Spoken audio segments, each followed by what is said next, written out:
Buongiorno a tutti, sono Ugo Volpato di Regione del Veneto. Giusto una parola per dire chi siamo, chi sono, cosa facciamo e perché siamo qui. Allora, io lavoro innanzitutto all'interno di un ufficio, un piccolo ufficio che si chiama Ufficio Privacy, che si occupa di privacy a 360 gradi per tutta Regione del Veneto. Quindi diciamo che, tra virgolette, i miei clienti, i miei utenti sono i miei colleghi regionali, ma non solo. Non solo, perché molte volte facciamo anche formazione per, oltre che i colleghi regionali, anche enti esterni o a seconda, insomma, chiamata per altre pubbliche amministrazioni. Giusto un paio di cose tra parentesi che riguardano anche le aziende sanitarie. Stiamo provvedendo ad aggiornare il regolamento regionale 1/2007, che penso molti di voi conosceranno. Si compone di 2 allegati, l'allegato A e l'allegato B, e l'allegato B riguarda anche le aziende sanitarie.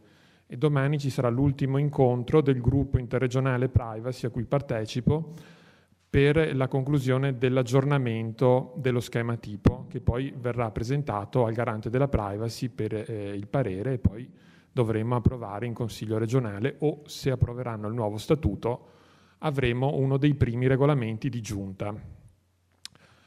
E questo secondo me è un dato che comunque inciderà anche sul vostro lavoro, perché ci sarà un nuovo regolamento, ci saranno delle schede aggiornate che riguarderanno il trattamento di dati sensibili e giudiziari all'interno delle aziende sanitarie. Altro argomento, e poi finisco la parentesi, di cui ci stiamo occupando come consorzio di alcune regioni, in particolare del nord, la Lombardia, il Veneto, l'Emilia-Romagna, la Toscana e la Liguria, è la predisposizione di un regolamento sul registro tumori. Ora, è pur vero che in quel disegno di legge che ha citato la dottoressa Di Minco c'è un articolo, se lo conoscete, che riguarda proprio l'istituzione dei registri di patologia. La dottoressa non ve l'ha detto, io lo dico, vorrei dirlo a microfono spento, ma pare che sia la terza o la quarta volta che viene presentata una legge sui registri di patologia e ogni volta casca il governo. Quindi, se la consuetudine viene rispettata, siamo prossimi. Ecco, non volevo dirlo, ma ecco. Allora abbiamo detto, bene, se le cose vanno così, cerchiamo di darci una mossa. Abbiamo predisposto una bozza, no, a parte gli scherzi, abbiamo predisposto una bozza di regolamento per il funzionamento del registro tumori e l'abbiamo presentata ai funzionari del Garante, che l'hanno apprezzata molto, ma sono in attesa di vedere se questo disegno di legge nazionale vedrà la luce o meno, per cui in questo momento è in stand-by. Vi dico solo che per noi questo regolamento semplificherebbe anche per voi di molto il passaggio dei dati, perché allo stato attuale, cioè passare i dati dalle aziende al registro tumori in assenza di una previsione regolamentare, insomma, è un po' un rischio che è coperto in parte con la nomina responsabile esterno. Per chi si occupa di privacy sa di cosa sto parlando, non voglio però dilungarmi. Dunque, se riuscissimo a portare avanti anche questo discorso, ci sarebbe un impatto anche sulle aziende. Detto questo, io sono abituato soprattutto, cioè, a far quando faccio formazione, a non dare nulla per scontato, per cui mi scuserete, ho cercato di essere il più semplice possibile, senza però pretendere di farvi una lezione, perché non voglio farvi una lezione, semplicemente a partire da alcuni documenti che conoscete, mi piacerebbe con voi focalizzare l'attenzione su alcuni punti che secondo me sono fondamentali, e sono fondamentali in qualunque ambito di protezione dei dati ci stiamo occupando o di cui ci occupiamo. Sì, grazie. Andiamo via con la prima. Iniziamo certamente con la normativa di riferimento. La conoscete, però mi premeva comunque ripeterla. Innanzitutto il codice privacy, sicuramente, questo è la base fondamentale. Poi ci sono dei provvedimenti generali, che sono 2. Il primo è quello che riguarda il fascicolo sanitario elettronico. Il secondo è quello che non è stato citato prima dalla dottoressa Di Mico, ma a noi interessa, è quello che riguarda i referti online. Domani, sì, si spera, abbiamo questa delega al governo che all'articolo 14 contiene le disposizioni in materia di fascicolo sanitario elettronico. Si occupa però anche in un altro articolo di registri di patologia, ma questo è un altro discorso, non ne parliamo qui. Allora, innanzitutto, secondo me, quando si parla di protezione dei dati personali, è importante essere in sintonia con le definizioni.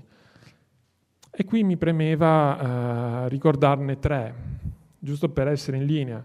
Allora, il dato personale è qualunque informazione relativa a persona fisica, identificato o identificabile. Attenzione, si dice qualunque informazione. Quindi quando parliamo di dati personali, è scontato, lo so, però scusate se lo ripeto, non intendiamo solo nome e cognome, cioè i dati comuni, non intendiamo solamente, poi non intendiamo neanche il dato sensibile, uno è ammalato oppure non è ammalato, ma qualunque informazione. Quindi può essere un reperto o un referto, perché si dice qualunque informazione, è una definizione amplissima che comprende anche i dati indiretti, cioè anche indirettamente, mediante riferimento a qualsiasi altra informazione, ivi compreso un numero di identificazione personale. Quindi anche un codice, una serie di numeri che identificano un paziente, sono un dato personale perché da qualche parte è possibile associare a quella serie numerica il nome e cognome di una persona. Il reperto, queste definizioni le ho trovate nei 2 provvedimenti, le ho estratte da lì, per essere in sintonia. Il reperto è il risultato dell'esame clinico strumentale effettuato, come ad esempio un'immagine radiografica, un'ecografia o un valore ematico, insomma nulla di che, insomma. Il referto è la relazione scritta rilasciata dal medico sullo stato clinico del paziente dopo un esame clinico o strumentale. Ora, non vorrei che ci fosse confusione su fascicolo sanitario elettronico e dossier, quindi a scanso di equivoci ripetiamo la definizione. Il fascicolo sanitario elettronico è l'insieme delle informazioni relative ai diversi eventi clinici e quindi non solo quelle sui referti, occorsi ad un individuo durante la sua vita, messo in condivisione logica dai professionismi o organismi sanitari in qualità di autonomi titolari del trattamento, che assistono nel tempo l'interessato al fine di offrirgli un migliore processo di cura. Secondo me la cosa da sottolineare è che i titolari sono distinti. Allora, nel fascicolo sanitario elettronico quello che conta è capire che abbiamo più titolari. Il titolare, per la definizione che ne dà il codice della privacy, è il massimo organo decisionale, la figura cioè il vertice dell'organizzazione privacy di un'azienda, di una pubblica amministrazione, di un'azienda sanitaria. La condivisione logica è quella che avviene con i sistemi informatici.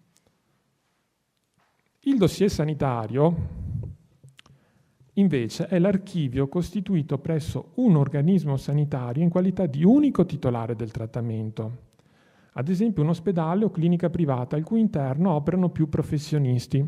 Quindi la grossa differenza è che qui il titolare è uno solo e i professionisti che lavorano all'interno di questo organismo sanitario saranno al più o responsabili del trattamento o incaricati, però il titolare è uno solo. E questo archivio, il dossier, contiene informazioni inerenti allo stato di salute di un individuo relativo ad eventi clinici presenti e trascorsi. Quindi nel dossier, così come nel fascicolo, ma insomma adesso vediamo il dossier, c'è il presente e il passato di una persona. Ad esempio referti, documentazione clinica, ricoveri, accessi al pronto soccorso volti a documentarne la storia clinica. Ora, è molto importante che ci domandiamo quali sono le finalità per cui trattiamo i dati, perché poi alla fine i dati sono sempre quelli, la persona è una.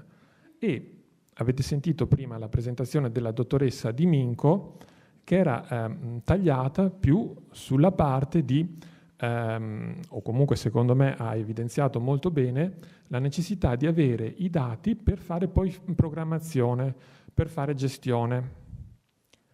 Quindi una finalità ben precisa, amministrativa, di programmazione, finalità economiche.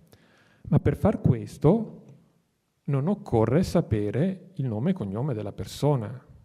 Ecco perché, voi sapete, nel regolamento, ad esempio il regolamento regionale numero 1/2007, all'allegato A ha una scheda molto nota, che è la scheda 12, che prevede che le aziende sanitarie trasmettano i dati alla Regione, a Regione del Veneto, e poi Regione del Veneto priva questi dati di elementi identificativi diretti.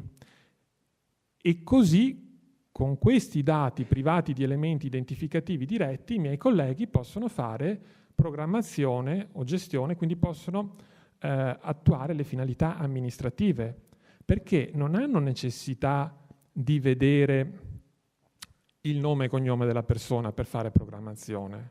Mentre per l'altra finalità, quella di diagnosi e cura, lì sì, però sono due finalità molto diverse, molto distinte. Voi avete propriamente la finalità come mission di curare le persone. Regione del Veneto non ha questa finalità e quindi non è necessario che veda il nome e cognome dei pazienti. Allora i dati quando entrano in regione vengono puliti e poi vengono utilizzati però senza sapere di chi stiamo parlando. Questo secondo me è molto importante. Ora, quando la dottoressa Di Minco diceva che è molto difficile parlare con il garante della privacy, sì, questo è vero, la privacy pone dei paletti, però io dico, se sappiamo dove sono i paletti li evitiamo, quindi i paletti, se li conosci, li eviti. E allora, la finalità certamente è la prima cosa che mi premeva ricordare in questa sede. E a questo riguardo, anche se sembra forse fuori luogo, però a mio avviso non è così, dobbiamo ricordare l'articolo 2 del Codice della Privacy, che dice: il presente testo unico, di seguito denominato Codice, garantisce che il trattamento dei dati personali si svolga nel rispetto dei diritti e delle libertà fondamentali, nonché della dignità dell'interessato, con particolare riferimento alla riservatezza, all'identità personale e al diritto alla protezione dei dati personali. E questo è uno degli articoli che io tiro sempre in ballo quando devo parlare a qualcuno di privacy, perché dico, la privacy il più delle volte non ci dà delle norme puntuali, oppure non troviamo una norma che disciplini ad hoc il caso di cui ci stiamo occupando. Allora, se noi abbiamo in mente questi principi, che sono colonne portanti, sicuramente, anche senza volerlo, non sbagliamo. Perché? Vi faccio un esempio, anche se, forse ogni tanto sembrerà che vado un po' fuori, ma giusto perché la privacy è anche pesante, per cui cerco un po' di alleggerirla. Quegli infermieri che hanno pubblicato su Facebook le foto dei pazienti, non so se avete sentito, penso che sarete a conoscenza, è stato un caso, è finito anche all'attenzione del garante, degli infermieri che durante così il lavoro poi hanno fatto delle foto e poi le hanno postate su Facebook e condivise con i loro amici, ma poi non si sa su Facebook gli amici degli amici, eccetera, e poi è intervenuto il garante. Se avessero pensato, non l'hanno fatto sicuramente, ma se avessero pensato al di là di chiedersi c'è una norma di legge che mi autorizza e non si possono diffondere i dati relativi alla salute, ma c'è qualche norma che mi possa legittimare la pubblicazione su Facebook di questo, si fossero chiesti ma questo lede la dignità del paziente, dell'interessato? Probabilmente sì, non lo avrebbero fatto. Quindi i principi, se fossero assimilati e facessero parte del nostro bagaglio culturale come dipendenti, come lavoratori, ci porterebbero a non sbagliare anche se non riusciamo a individuare puntualmente o non troviamo una norma che disciplina un caso specifico.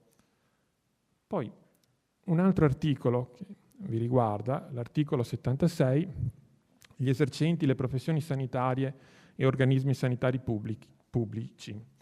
Gli esercenti le professioni sanitarie e gli organismi sanitari pubblici trattano i dati personali idonei a rivelare lo stato di salute con il consenso dell'interessato e anche senza l'autorizzazione del garante se il trattamento riguarda dati o operazioni indispensabili per perseguire una finalità di tutela della salute o dell'incolumità fisica dell'interessato, finalità di cura dell'interessato. Ecco. Allora, questa è certamente la finalità propria che avete come aziende, come operatori nell'ambito sanitario, cioè finalità di cura dell'interessato, tutela della salute. Questo lo dico adesso, poi lo richiamo quando parlo del disegno di legge più avanti, però per il momento mi interessava richiamare questo articolo 76. E quindi se abbiamo visto le finalità come primo aspetto importante nell'ambito della gestione dei dati personali, la prossima slide invece vuole sottolineare o richiamarvi all'attenzione due colonne, almeno secondo me sono due colonne fondamentali nel trattamento dei dati che effettuate. E le ho chiamate, in maniera così un po' forse atipica, informazione, scritto male se volete, ma fra poco vi spiego perché, e consenso. Queste sono due, a mio avviso, colonne. Sono le espressioni massime della libertà fondamentale, quella libertà che era citata nell'articolo 2, e questa frase l'ho ripresa poi dal provvedimento del garante, dell'individuo in ordine al controllo dei propri dati. Allora, informazione, detto così, perché ho voluto coniugare informativa e informazione. Mi sono inventato, le ho volute mettere insieme e è saltato fuori informazione. Per consentire all'interessato di esprimere scelte consapevoli, il titolare del trattamento deve fornire previamente un'idonea informativa. L'informativa, lo dice il garante nel suo provvedimento, deve essere formulata con un linguaggio chiaro e deve indicare tutti gli elementi richiesti dall'articolo 13. Quindi non voglio dirvi nulla di nuovo e nulla di diverso da quanto prevede la legge, l'informativa deve contenere gli elementi previsti dall'articolo 13 del codice privacy. Ma c'è qualcosa di più, non solo perché deve essere un linguaggio chiaro, ma anche perché veramente ci vuole qualcosa in più. Ve lo dico fra due slide però. Prossima slide. Cos'è secondo me l'informativa? Questo è un mio cavallo di battaglia, lo dico sempre a tutti i colleghi. L'informativa è come un abito sartoriale. Voi mi avete visto in piedi, io sono 2,5 m, per anni sono andato dai sarti a farmi fare i vestiti. Adesso li trovo in internet, però per anni io sono andato dai sarti e mi è rimasto qui. Cioè, l'informativa non può essere fatta dall'azienda ospedaliera e valere per tutto. Così come noi in Regione del Veneto non possiamo fare una sola informativa e dire questa informativa vale per tutta la Regione del Veneto perché tanto il titolare è sempre la giunta regionale. Non può essere così perché cambiano le finalità, i responsabili sono diversi e le operazioni effettuate sono diverse ancora. Quindi l'informativa va fatta su misura. Questo richiede un grosso sforzo, sicuramente, però bisogna pensare che non c'è alternativa. Quindi può esserci uno schema, possiamo avere chiaro che il titolare è l'azienda, ma poi tutto il resto va scritto insieme con chi se ne occupa, con chi poi tratterà i dati e va fatta ad hoc. Ogni informativa deve essere un'informativa che calza a pennello un determinato trattamento. Prendiamo il trattamento e gli cuciamo addosso un'informativa. È per questo che quando mi telefonano dei colleghi o mi scrivono e mi chiedono mi aiuti a fare un'informativa, io comincio a dire sì, ma allora perché vuoi i dati? Che cosa ne fai? A chi li dai? Chi li vede? Quindi tutta una serie di informazioni come se io stessi prendendo le misure a una persona per fargli un vestito.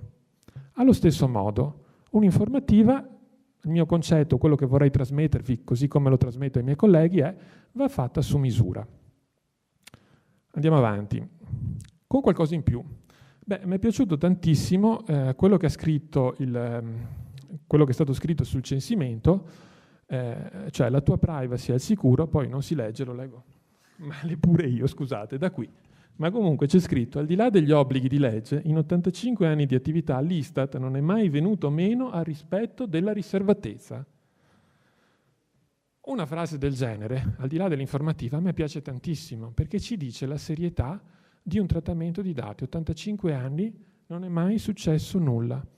Ricordo che in una riunione che abbiamo avuto recentemente col dottor Filippi, del Garante della Privacy, e un'altra funzionaria, era presente anche la direttrice, non solo del Registro Tumori del Veneto, la dottoressa Zambon, ma c'era anche quello della Toscana, il dottor Crocetti, insomma c'erano altri rappresentanti dei registri, e loro hanno detto, sono 30 anni che esistono i registri tumori, avete mai sentito uno scandalo che abbia riguardato il registro tumori? Mai.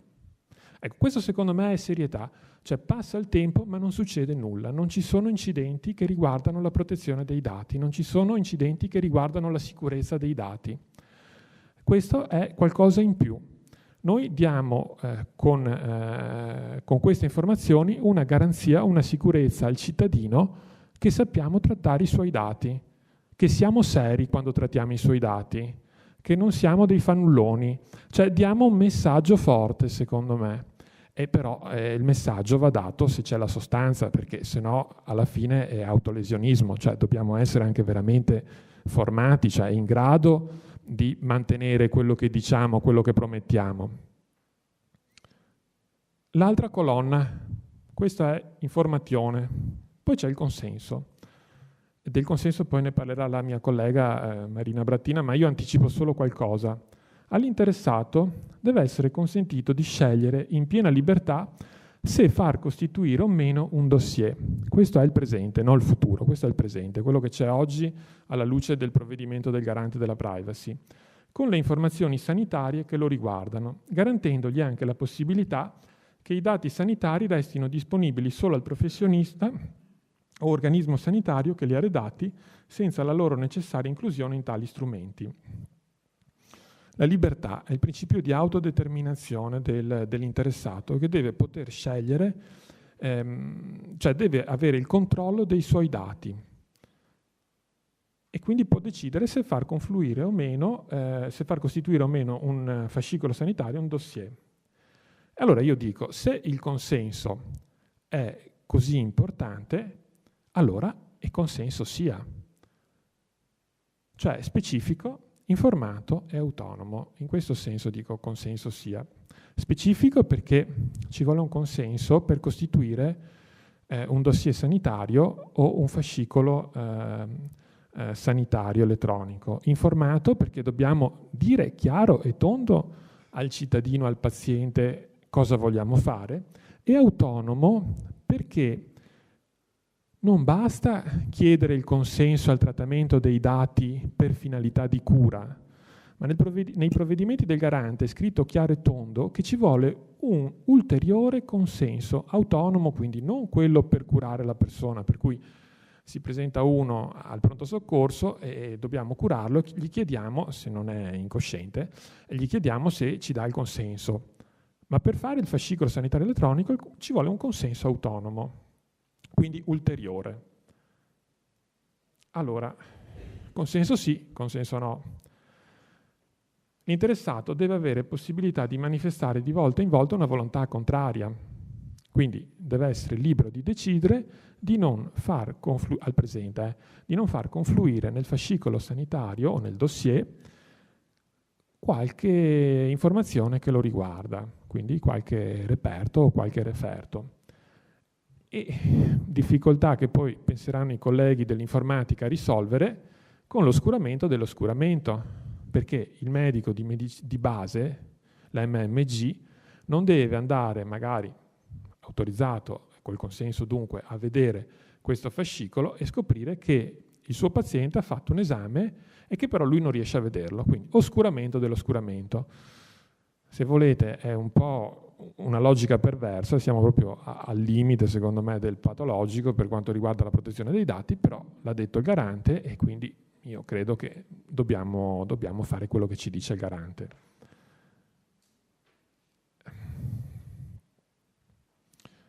Ora, questa slide che sto per presentarvi non dice nulla di più di quanto già sapete. Ogni pubblica amministrazione si dà un'organizzazione privacy. È chiaro che ci vuole un titolare che è diverso. Per esempio in Regione del Veneto dovrebbe essere uno, ma ne abbiamo due perché siamo più bravi. No, a parte gli scherzi. Perché abbiamo il Consiglio, che è un autonomo titolare, e la Giunta regionale, che è un altro autonomo titolare. Quindi non c'è Regione del Veneto come unico titolare, perché storicamente si sono formate queste due famiglie e non siamo mai riusciti a unificarle, e ancora oggi abbiamo due titolari diversi. Però, a parte questo caso, le strutture che afferiscono alla Giunta regionale sono sotto un unico tetto, un unico titolare. I responsabili, sapete anche questo, sono una figura facoltativa. Da noi sono i dirigenti apicali, quindi presumo che da voi potrebbero essere tranquillamente i primari. E poi ci sono i responsabili esterni. I responsabili esterni sono, ad esempio, le ditte che lavorano per noi, che comunque hanno un'attinenza col trattamento dei dati, per cui con la designazione a responsabili esterni in qualche modo rientrano sotto il tetto dell'unica organizzazione.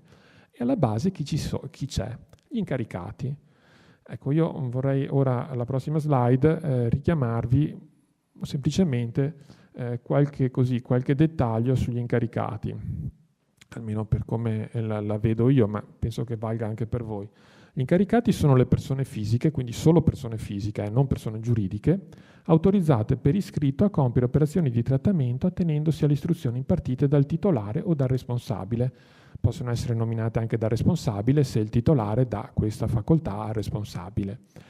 Dal mio punto di vista, questa nomina incaricati del trattamento è un po' come il caschetto che gli operai devono mettere quando vanno in cantiere. Non possono esimersi, quindi non esiste che un dipendente dica io la nomina incaricato non la voglio. Tutti capiscono che per entrare in un cantiere occorre il caschetto, tutti dovranno capire che per trattare i dati occorre la nomina incaricato del trattamento. Possiamo discutere sul contenuto ed è quello che facciamo, cioè andiamo a chiedere ma tu di cosa ti occupi, quali sono gli ambiti, le mansioni, quindi è chiaro che ci vuole anche una collaborazione della persona, del lavoratore, per capire che nomina incaricato fargli, però l'impiegato, da noi impiegato, ma da voi insomma qualsiasi, anche il medico o l'infermiere, non può esimersi dal ricevere questa nomina.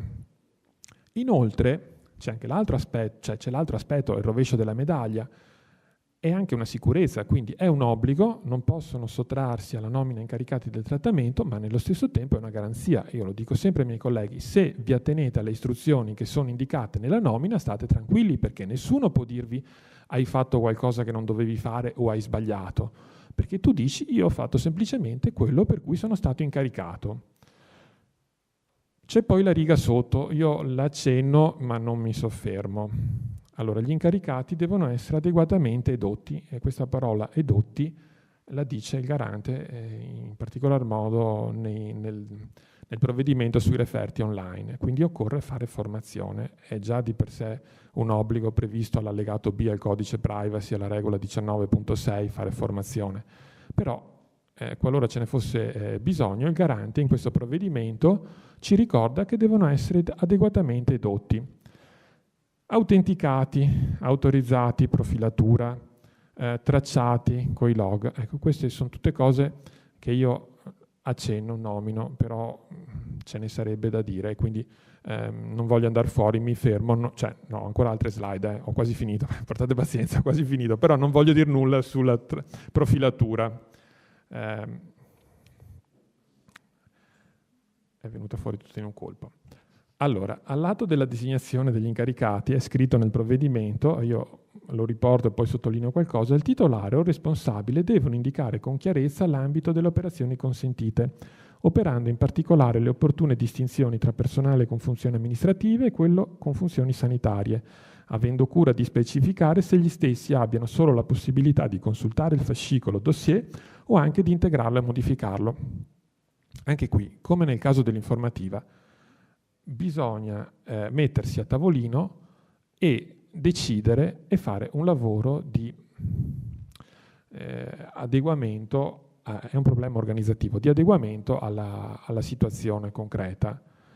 L'organizzazione modulare del fascicolo sanitario elettronico, quella parte, diciamo così, tecnica che consente di chiudere delle porte alle persone, agli operatori, perché non possano vedere, perché un conto è l'autorizzazione, cioè la carta, la parte giuridica, e un altro è la parte tecnica, perché poi dobbiamo far corrispondere a quello che scriviamo su carta dal punto di vista tecnico qualcosa che sia analogo e non viceversa, anche se molte volte i miei colleghi tecnici dicono questa è la tecnica, adesso scrivimi la norma sulla tecnica, e io vorrei dire no, attenzione, dovrebbe essere il contrario, cioè la tecnica dovrebbe essere a servizio della parte amministrativa, quindi la grossa difficoltà di dialogare molte volte tra parte amministrativa e parte informatica tecnica è quella di capire chi deve fare il primo passo. La soluzione è arrivare a un compromesso, cercare di venirsi incontro. Però è un problema organizzativo e anche qui, capite, se è un problema organizzativo non possiamo dare una definizione che valga per tutti, perché dobbiamo indicare con chiarezza l'ambito delle operazioni consentite, incaricato per incaricato, oppure per gruppi di incaricati, ma comunque è un lavoro che richiede tempo e che richiede di mettersi a tavolino e di capire il personale amministrativo cosa può vedere, è necessario, non è necessario. Ora, vi faccio un esempio, qui lo dico, qui lo nego, parlando il più impersonale possibile perché si dice il peccato ma non il peccatore, una persona che conosco qualche anno fa, più di qualche anno fa, ma comunque c'era già la legge sulla privacy, lavorava come obiettore di coscienza, un mio amico lavorava come obiettore di coscienza in un dato reparto, in una data USL o azienda sanitaria. Ve la dico proprio il più asettica possibile. In un momento di distrazione o non so se con il consenso di un infermiere o di un'infermiera, ha voluto spulciare la banca dati per vedere se un'altra persona, una sua amica, avesse avuto l'erogazione di qualche prestazione sanitaria e si è accorta che questa ragazza aveva avuto 2 ricoveri o non so, insomma era andata 2 volte in psichiatria. Quindi era un reparto che non c'entrava assolutamente nulla e però si vede che da questo computer era possibile vedere anche i ricoveri in psichiatria che non c'entravano nulla, ripeto, con il reparto in cui si trovava, e lui ha visto, insomma, ha scoperto questi fatti che non era necessario che sapesse. Ora, se fosse stato ben delimitato, se fossero stati posti dei paletti a monte, al di là di dire tu non guardare quello che non ti riguarda, ma chiudiamo una porta, facciamo sì che uno non possa vedere le cose che non gli interessano, avremmo rispettato quello che è previsto in queste frasi del garante della privacy. 2 slide sui referti online. Allora, i servizi di referti online, dice il garante, sono da considerare del tutto distinti e autonomi dal fascicolo sanitario elettronico.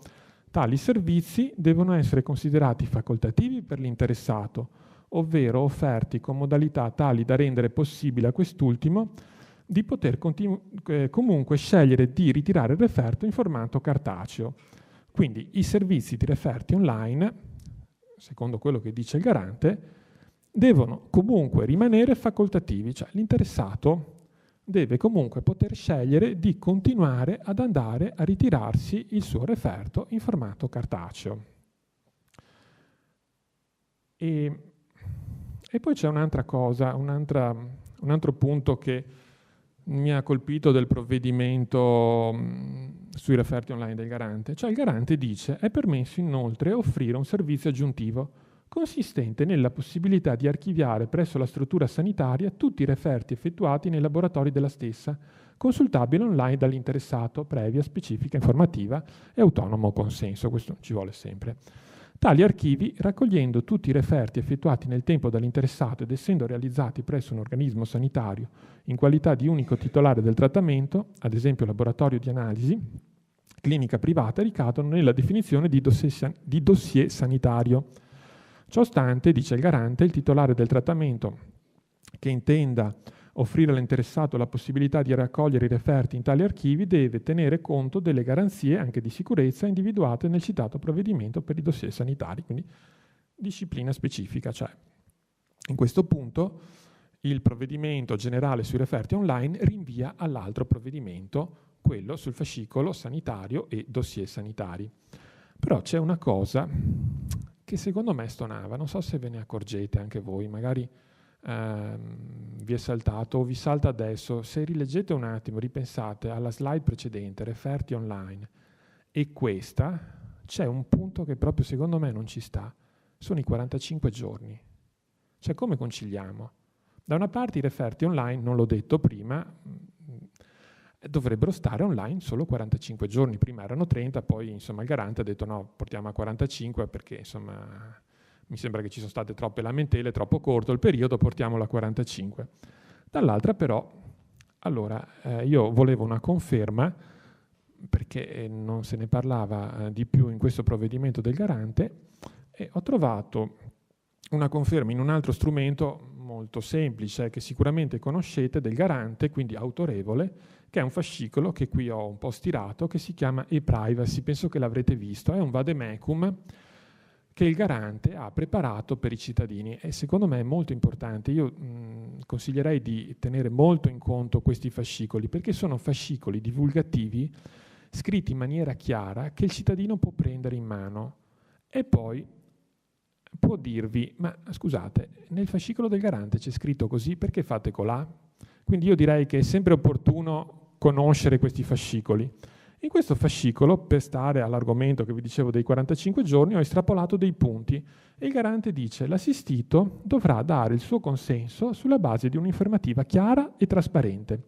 Il referto potrà rimanere consultabile online solo per il periodo di tempo limitato di 45 giorni, ma le strutture che offrono la possibilità di archiviare e continuare a consultare via web i referti dovranno fornire un'ulteriore specifica informativa e acquisire un autonomo consenso. Quindi questo taglia la testa al toro. È possibile fare anche questo, ma non siamo più in referti online, andiamo a finire nell'altro provvedimento, cioè dossier sanitario consultabile dal paziente interessato. Per concludere, e però vado via velocissimo perché ne ha già parlato la dottoressa Di Minco, il disegno di legge che parla anche di registro tumori, alla Camera era il 4274, ora al Senato è il 2935. Dove stiamo andando?